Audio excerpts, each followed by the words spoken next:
Hi everyone, myself Dr. Prasad, Department of General Medicine. Till now we discussed about the physiology of acid secretion and the postprandial alkaline tide and different factors that affect in the H cell production and different drugs that are useful to decrease the H cell production. And now let's move on to the proper drug, that is the pantoprazole. Coming to the drug pantoprazole, this pantoprazole is a proton pump inhibitor. These proton pump inhibitor drugs are the acid labile drugs. So all the proton pump inhibitor drugs are the acid labile drug. So they will get destroyed in the stomach because in the stomach there is a acidic medium. So because these drugs are acid labile, they will get destroyed in the acidic medium of the stomach. So they do not absorb. So to prevent this destruction of the pantoprazole in the acidic medium of the stomach, we have to cover this pantoprazole drug with some alkaline coating. So what is the function of this alkaline coating? This alkaline coating will dissolve only in alkaline medium and it does not dissolve in the acidic medium. So when we cover the pantoprazole drug with some alkaline coating, then it will not destroy in the acidic medium of the stomach. Okay, let's see this diagram. This green round color portion is a pantoprazole drug which is not covered by any alkaline coating. So when a person takes orally this type of pantoprazole drug, it will come to the stomach, and in the stomach there is a acidic medium. In this acidic medium, the uncoated pantoprazole drug will get destroyed. So it will not absorb. Let's see this diagram. This green round color portion is the pantoprazole tablet, but this time this pantoprazole tablet is covered by the alkaline film coating. The red ring like structure that is present around the green color portion is the alkaline film coating. When a patient take such type of pantoprazole tablet which is covered by the alkaline film coating orally, it will come and reaches the stomach. This time this pantoprazole tablet which is covered by the alkaline film coating will not get destroyed in the acidic medium of the stomach. Why? Because this alkaline film coating is gastric acid resistant. That is, this alkaline film coating only dissolve or only destroyed in the alkaline medium, but it will not dissolve in the acid medium. So when a pantoprazole tablet is coated with alkaline film coating, it will not destroyed in the acidic medium of the stomach. Such preparations of the pantoprazole are known as gastro-resistant pantoprazole. After crossing the stomach, this film-coated pantoprazole tablet will reaches the duodenum, but in the duodenum, the medium is alkaline medium. In this alkaline medium, this alkaline film coating will get dissolved. So when the alkaline film coating get dissolved, this pantoprazole green color tablet is now get absorbed into the blood. In this way, the gastro-resistant pantoprazole tablets will cross the acidic medium of the stomach and reaches the duodenum and absorbed in the duodenum and reaches the blood. From the blood, this tablet will go to the parietal cell. Okay, will go to the parietal cell. We already know that this pantoprazole tablet is a prodrug.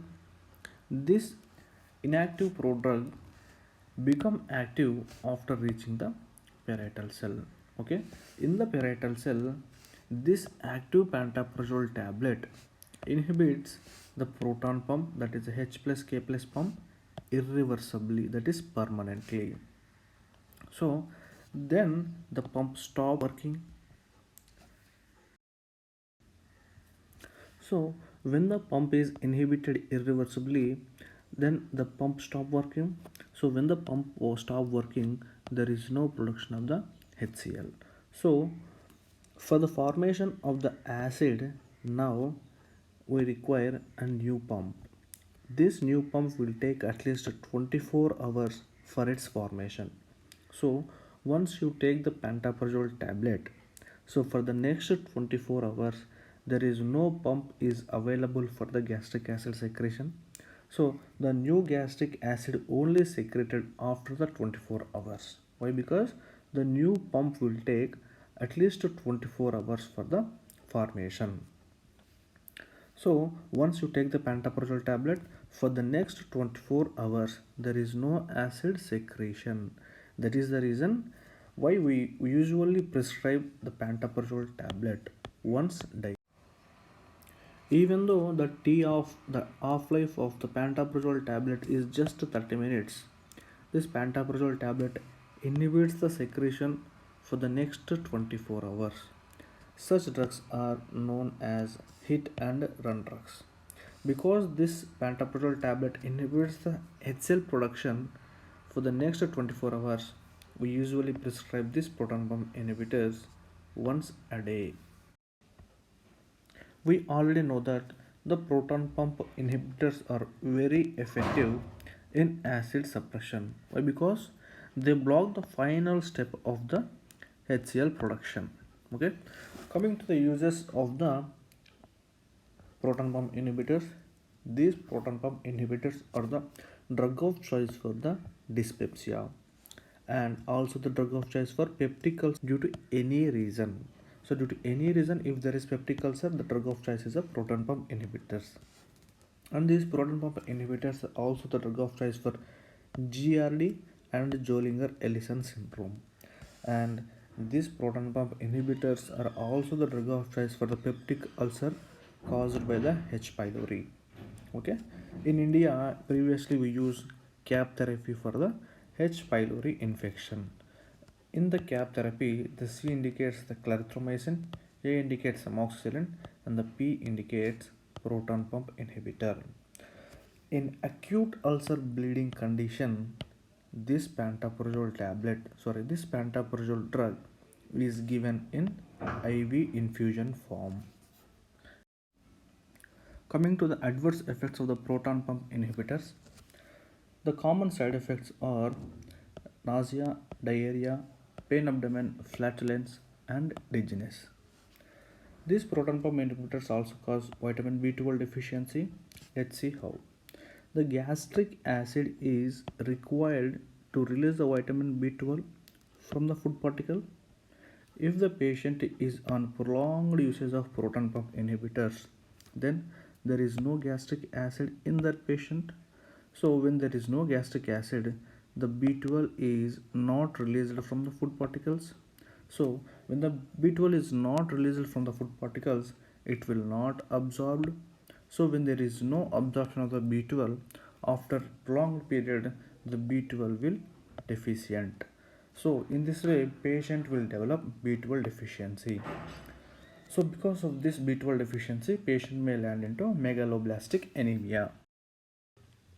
Coming to the next adverse effect, that is the rebound hypersecretion of the acid.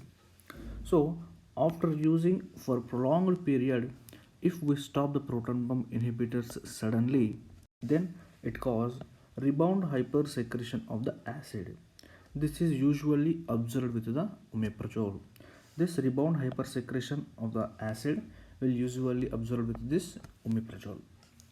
So after that, these proton pump inhibitors are capable of blocking the osteoclast based vacuolar proton pumps. So these proton pump inhibitors are also having the capacity to block the osteoclast based vacuolar proton pumps. This results in decreased in bone turnover. So when the bone turnover is decreased, then the bone become fragile.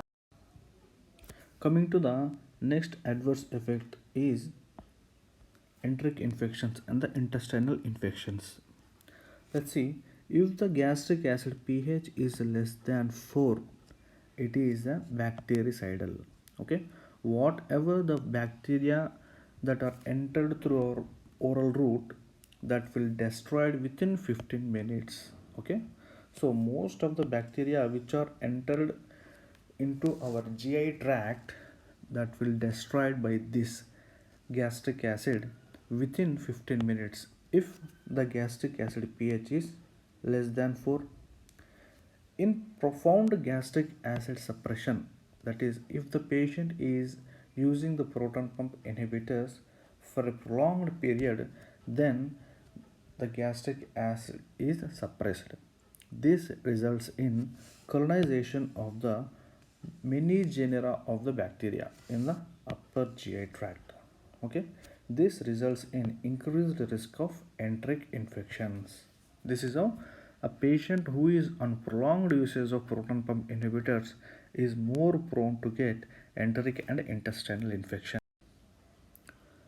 The next worst adverse effect is the SBP, that is spontaneous bacterial peritonitis. So how this spontaneous bacterial peritonitis will occur because of proton pump inhibitors? See, when the patient is on prolonged use of proton pump inhibitors, as we discussed above, there is a gastric acid suppression in that patient. When the gastric acid is suppressed, this results in colonization of many species of bacteria in his upper GI tract. Okay, so from the upper GI tract, these bacteria will transmigrate to peritoneal cavity, results in spontaneous bacterial peritonitis. The proton pump inhibitor usage is associated with increased risk of pneumonia, particularly the aspiration pneumonia. Let's see, if the patient is on PPIs for prolonged period, as we discussed above, there is a colonization of the bacteria in his upper GI tract. When such patient is aspirated, the GI contents along with bacteria will go back into the lungs. This results in aspiration pneumonia. Proton pump inhibitor usage is an independent risk factor for the chronic kidney disease and the acute kidney injury, and the recent study shows that the people who are taking the proton pump inhibitors have 16% higher risk of myocardial infarction than people who don't use the proton pump inhibitors. Finally, there are two more group of drugs usually available in syrup preparations. These are antacids and the ulcer protectives. Coming to the antacids, this antacids includes aluminum hydroxide and the magnesium hydroxide. How these antacids will work? The antacids will neutralize the hydrochloric acid. If you give proton pump inhibitors, it inhibits the production of the hydrochloric acid, but the already formed hydrochloric acid will cause severe pain in some patients. In such patients, if we give antacids, it will go and neutralize the already formed hydrochloric acid, so it relieves the pain. So these antacids worse. Coming to the ulcer protectives, the drugs include sucralfate and bismuth substrate. Coming to the sucralfate has to polymerize first for its effective action. So for its polymerization, it requires acidic pH. So if we give antacids to the patient, it will neutralize the hydrochloric acid, then acidic pH will gone. So under such condition, if you give sucralfate, then the sucralfate is not polymerized, so the action of the sucralfate will not occur. So don't give sucralfate along with the antacids, okay, because antacids neutralize the acid, so sucralfate not polymerized, so sucralfate become non-functional if you give along with the antacids. Okay, my sincere advice to all of you is, do not prescribe these proton pump inhibitors unnecessarily. If there is no indication, do not prescribe these proton pump inhibitors. If at all you want to prescribe, try to go with H2 blockers. Okay, thank you.